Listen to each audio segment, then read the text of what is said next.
Berdasarkan pembentukannya, batuan sedimen dibagi menjadi dua jenis, yaitu batuan sedimen klastik dan batuan sedimen non-klastik. Pada kesempatan kali ini, kami akan menjelaskan mengenai batuan sedimen berdasarkan bentuknya, yaitu batuan sedimen klastik.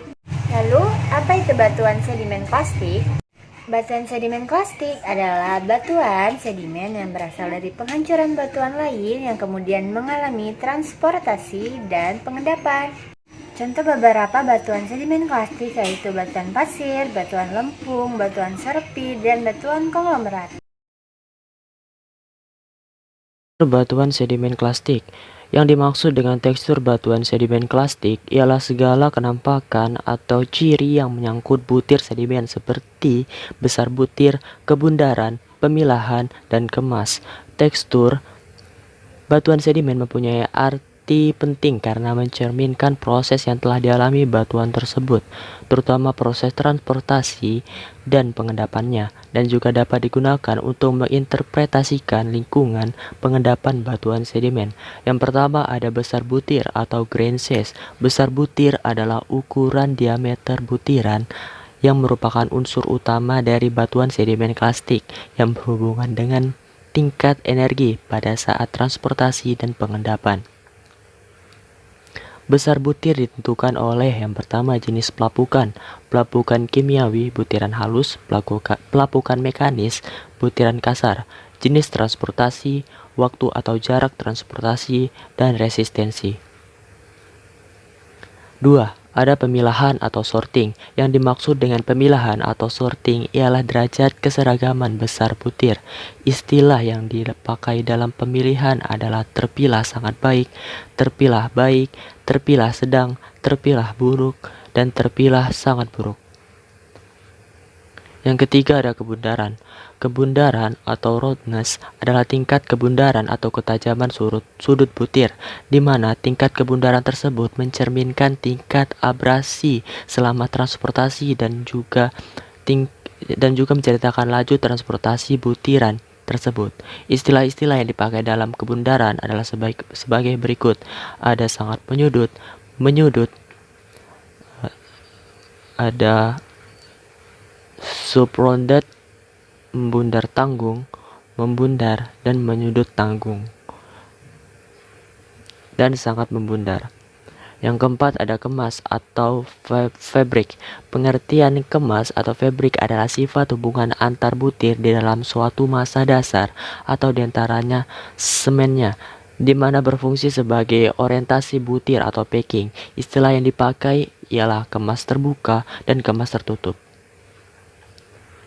Yang kelima adalah porositas. Definisi porositas sendiri adalah perbandingan antara volume rongga dengan volume total batuan yang dinyatakan dalam persen. Porositas dapat diketahui dengan meneteskan air ke permukaan batuan tersebut. Istilah-istilah yang dipakai ialah porositas baik, porositas sedang, porositas buruk. Yang keenam ada warna. Warna pada batuan sedimen mempunyai arti yang penting karena mencerminkan komposisi butiran penyusun batuan sedimen dan dapat digunakan untuk menginterpretasikan lingkungan pengendapannya. Warna batuan merah menunjukkan lingkungan oksidasi, sedangkan warna batuan hitam atau gelap menunjukkan lingkungan reduksi.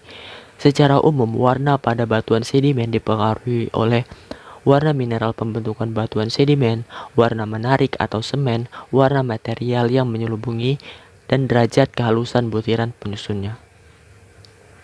Yang terakhir ada kekompakan. Kekompakan adalah sifat fisik dari batuan. Beberapa istilah yang dipakai dalam kekompakan adalah dense atau sangat padat, hard keras dan padat, medium hard agak keras tetapi dapat digores dengan jarum baja, soft lunak mudah tergores dan dipecahkan, friable keras tapi dapat diremas dengan tangan, dan spongy berongga.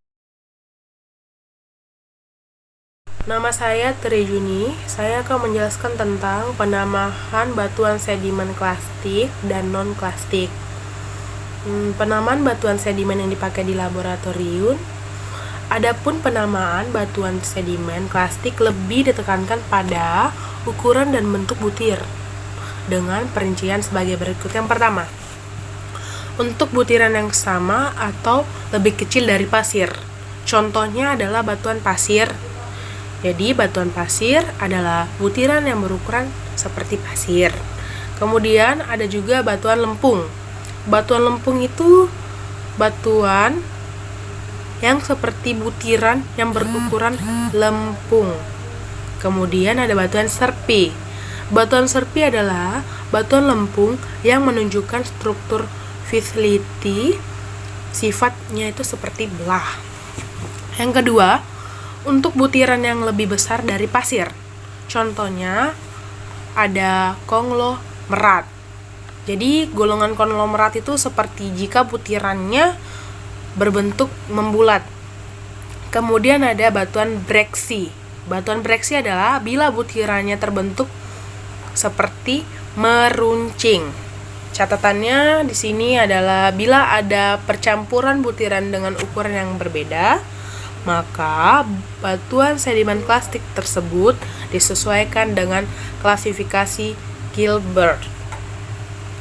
Jadi ada juga contoh penamahan dari batuan klastik. Yang pertama, batuan pasir kerikilan. Kedua, konglomerat launan. Kemudian ada juga launan kerikilan dan lain-lain. Kemudian saya akan menjelaskan tentang penamaan batuan sedimen non-klastik. Jadi sedimen klastik itu tergantung oleh jenis mineral penyusunnya. Dan karena pembentukannya disebabkan oleh larutan kimia dan maupun organis, maka sedimen non-klastik ini bersifat monomineral. Contohnya ada batuan gips. Batuan gips jika tersusun oleh mineral gipsum. Kemudian 2. Rijang. Jadi batuan rijang itu bisa disebut seperti rijang kalsedon. Rijang kalsedon jika tersusun oleh mineral. Kemudian yang ketiga ada batuan bara karbon. Batuan bara karbon jika tersusun oleh mineral karbon. Assalamualaikum warahmatullahi wabarakatuh. Saya Nur Kamila Rumengan. Di sini saya akan menjelaskan tentang struktur batuan klastik. Struktur batuan sedimen klastik terbagi menjadi dua. Yang pertama epigenetik dan yang kedua singenetik.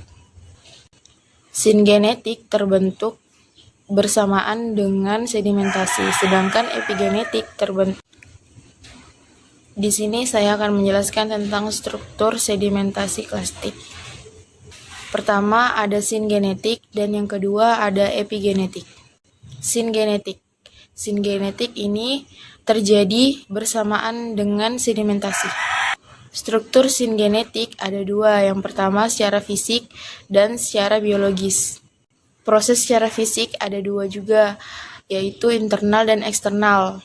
Eksternal struktur contohnya bentuk lembaran atau slice, lensa, lidah, dan delta. Sedangkan internal strukturnya perlapisan dan laminasi, feature of blending planes. Yang ketiga deformational struktur. Perlapisan dan laminasi terbagi lagi menjadi tiga. Yang pertama normal current atau pelapisan secara normal. Yang kedua perlapisan slur. Ketiga perlapisan tersusun. Selanjutnya masuk ke proses biologi. Proses biologi terbagi menjadi dua. Yang pertama secara struktur internal dan struktur eksternal. Struktur internal misalnya fosil dan batuan, sedangkan struktur eksternal terbagi menjadi dua, yaitu biostromas dan bohen. Menurut Link 1950, biostromas merupakan batuan gamping yang berlapis dan terdiri dari organisme yang membuat dan berbentuk lapisan kelas. Menurut Chuming 1932, bohen adalah panggul bukit lensa atau yang serupa yang memiliki penyebaran terbatas, terdiri atas kerangka organisme yang belum tertransportasi dan dikelilingi oleh litologi yang berbeda. Selanjutnya, struktur epigenetik. Struktur epigenetik terbagi menjadi dua, yaitu secara fisik dan secara kimia. Secara fisik terbagi lagi menjadi dua, eksternal dan internal. Eksternal struktur yaitu batas antara tiap lapisan dan lipatan serta sesar.